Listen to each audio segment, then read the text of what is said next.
जो B1 B2 कर रहे हैं वो एग्जाम हम गोएथे से दें या फिर टेल्क से दें। तो मेरे पास बहुत से क्वेश्चन आते हैं, रेगुलर बेस पे आते हैं। गोएथे की सीट्स इतनी जल्दी अवेलेबल नहीं होती, टेल्क आप कहीं पे भी बुक कर सकते हो, इजीली अवेलेबल है। टेल्क को हमेशा रेफर करता हूँ क्योंकि अवेलेबिलिटी ज़्यादा है, फीस कम है, पास होने के चांसेस टेल्क में ज़्यादा रहते हैं एज कम्पेयर टू गोएथे की बात करता हूँ मैं।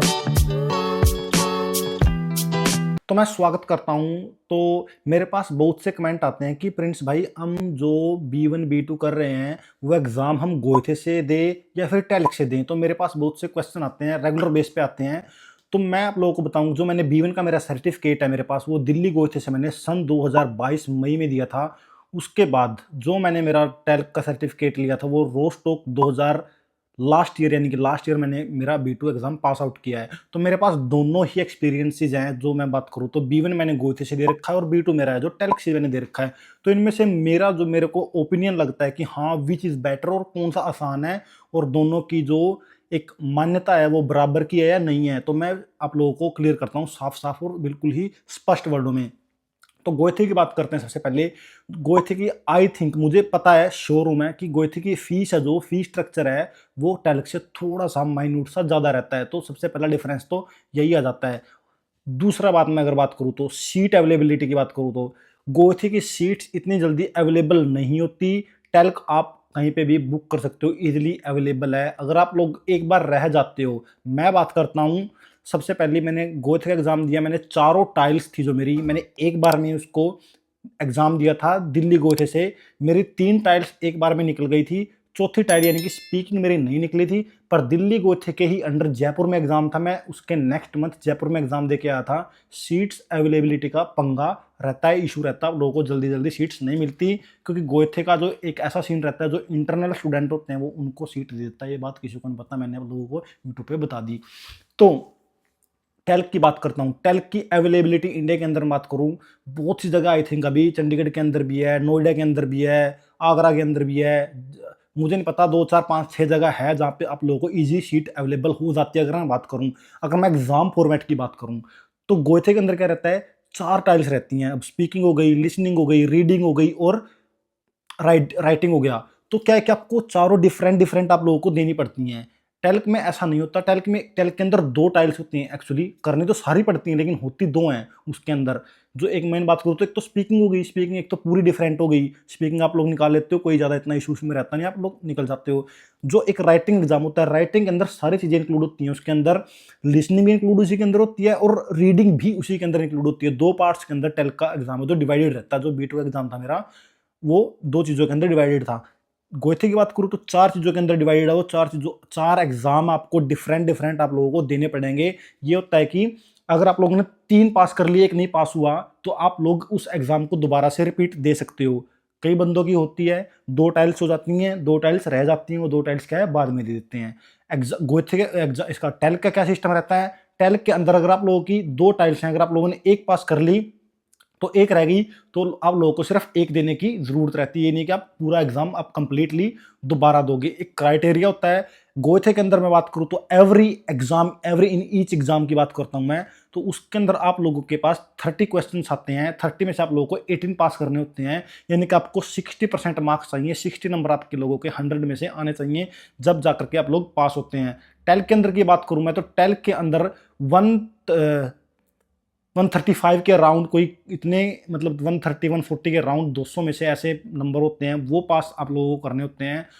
टेल्क मैं बताऊं, मेरी फर्स्ट चॉइस हमेशा से टेल्क रहा है। जब से मैंने B2 का एग्जाम टेल्क का दिया है, टेल्क को हमेशा रेफर करता हूं क्योंकि अवेलेबिलिटी ज़्यादा है, फीस कम है, पास होने के चांसेस टेल्क में ज़्यादा रहते हैं एज कम्पेयर टू गोएथे की बात करता हूँ मैं। गोएथे की पंगा रहता है, आप लोगों को सीट ना भी मिले ना मिले, अब आप लोग क्या पता, आप लोग चारों टाइल फिल कर दो, आप लोगों को मिल गया, मतलब 3 आप लोगों ने पास कर ली और अनफॉर्चुनेटली दुर्भाग्यपूर्ण 1 टाइल आपकी रह गई और आप लोगों को अपना प्रोसेस शुरू करवाना है B2 का जल्दी ही। मान के तो लोग एग्जाम्पल के तौर पर लेता हूँ, सितंबर में आप लोगों ने कर दिया और आप लोगों को मार्च इनटेक में यहाँ पे अप्लाई करना है, यानी कि दिसंबर के फर्स्ट वीक में आप लोगों को चाहिए सर्टिफिकेट।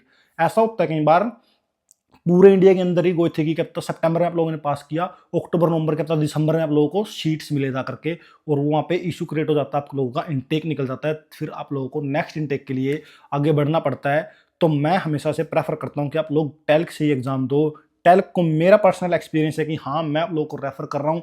आप लोग कंपैरिजन कर सकते हो, एक-एक एग्जाम को देख सकते हो। एक लोग आप लोग टेल्क का एग्जाम लो, एक लोग आप प्रीवियस एग्जाम की बात करो, इंटरनेट से निकल जाएगा।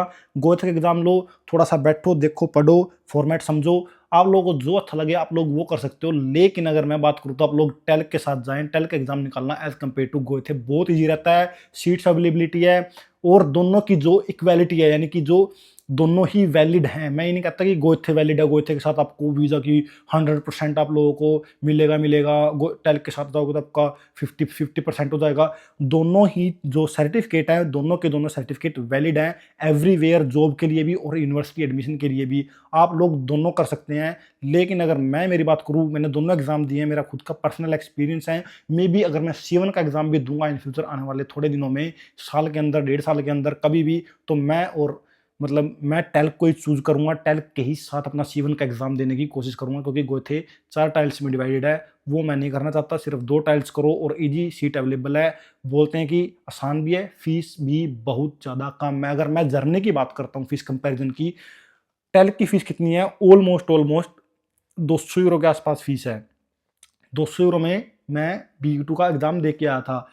और अगर गोएथ की बात करूं, 390 यूरो चारों टाइल्स की फीस है, यानी कि डबल फीस पे करनी पड़ती है गोएथ के एग्जाम की एज कंपेयर टू टेल्क की। तो आप लोग टेल्क को ही चूज करें और टेल्क का एग्जाम दें। मेरे एक्सपीरियंस के दौरान मैंने यही महसूस किया दोनों एग्जाम देने के बाद।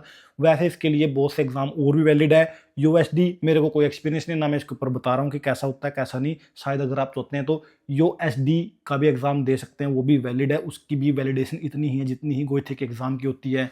तो आप लोग अपनी मर्जी से चूज करें, टॉस कर लें which exam you want to give, और कौन सा एग्जाम आप लोग चाहते हैं करना। बाकी आप लोग थोड़ा और कंपैरिजन इंटरनेट से निकाल करके एग्जाम चेक कर सकते हैं, देख सकते हैं। अपने दोस्तों के साथ, अपने टीचर्स के साथ, अपने पेरेंट्स के साथ कंसल्ट कर सकते हैं और बहुत से लोगों के वीडियो को आप देख सकते हैं। मैं आप लोगों को हमेशा से रेफर करूंगा कि आप लोग टेल्क का एग्जाम दें, और आप लोग पहली बार में शायद पास होने के बहुत से चांसेस रहते हैं। मेरी एक क्लाइंट का भी लास्ट ईयर एडमिशन हुआ है सितंबर में, उसके पास B2 का सर्टिफिकेट, उसने डायरेक्ट पहली बार B2 का एग्जाम दिया। पहली बार, जस्ट पहली बार उसने कोई B1 का एग्जाम नहीं दे रखा। हाँ, शायद उसने A2 का एग्जाम गोएथ से दे रखा था, लेकिन उसने B2 का एग्जाम डायरेक्ट टेल्क से दिया। पहली बार भी निकल गया उसका, मैं बता रहा हूँ। और पहली बार में ऐसा निकला अप्रैल में उसका लिखना, और सितंबर में यहाँ पे मेरी क्लाइंट है जो हाउस बिल्डिंग के लिए आ गई थी।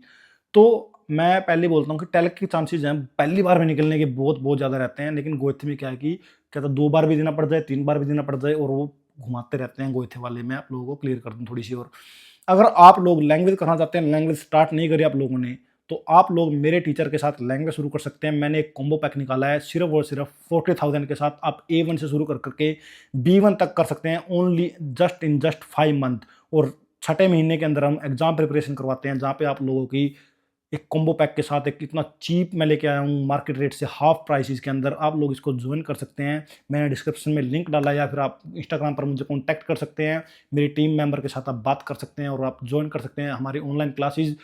और मैं कहता हूं कि आप लोग इसको ज़रूर ज्वाइन करें, क्योंकि मैं बात करता हूं, पहले से आप लोगों को बताता आया हूं, A1 से लेकर के A1, A2, B1, B2 आप लोगों को मार्केट रेट पे इतना हाफ प्राइसेज मिल रहा है। आप लोगों को शायद ये ऑफर पहली बार देखने को मिल रहा होगा, क्योंकि इतने प्राइसेज में मैं बात करूं अगर किसी एनी सेंटर की, जर्मन स्कूल लैंग्वेज की किसी की भी, तो वो लोग A1 के 15,000, A1 के 20,000, A2 के B1 के 25,000 और B2 के 30,000, तो 80 से 90,000 के बीच में आप लोगों को चार्ज करते हैं चारों लेवल कराने के लिए। लेकिन अगर आप लोग चाहते हैं कि लैंग्वेज हमारे साथ करने, तो आप लोग 40,000 में सिर्फ और सिर्फ 5 महीने 6 महीने के अंदर B1 तक का सफ़र अपना तय कर सकते हैं एग्जाम प्रिपरेशन के साथ। अगर आप लोग चाहते हैं कि B2 आप लोग हमारे साथ करना चाहते हैं, तो B2 भी आप लोग सिर्फ और सिर्फ 15,000 मात्र दे करके आप लोग B2 तक का सफ़र, यानी कि 55,000 में A1 से लेकर के B2 तक आप हमारे साथ परस्यू कर सकते हैं। और आप लोगों को एक बेहतरीन हमारे नोट्स के थ्रू आप लोगों को पढ़ाया जाएगा, एक मोमेंटम क्रिएट किया जाएगा, और भी स्टूडेंट्स आपके साथ ज्वाइन क्लासेस करेंगे। तो आप लोग इस अपॉर्चुनिटी को ग्रैब कर सकते हैं। अगर आप लोगों ने ऑलरेडी B1 का सर्टिफिकेट ले लिया, आप लोग B2 परस्यू करना चाहते हैं, तो आप लोग फिर भी हमारे साथ इसको ज्वाइन कर सकते हैं। तो मैं फिर आई होप कि आप लोगों को क्लियर हो गया होगा, और आप लोग इस चैनल को सब्सक्राइब कर दे, वीडियो को लाइक कर दे, नीचे कमेंट कर दे अगर एनी टॉपिक आपके दिमाग में घूम रहा है, कोई भी समथिंग कुछ भी आप लोगों के दिमाग में है उसको मैं निकालूंगा, कोई भी कुछ भी एवरीथिंग है तो आप लोग डालें नीचे कमेंट। तब तक के लिए मैं इस वीडियो को एंड करता हूँ, मिलता हूँ फिर नई वीडियो के साथ, नए टॉपिक के साथ, इसी पुराने किरदार के साथ। तब तक के लिए जय हो।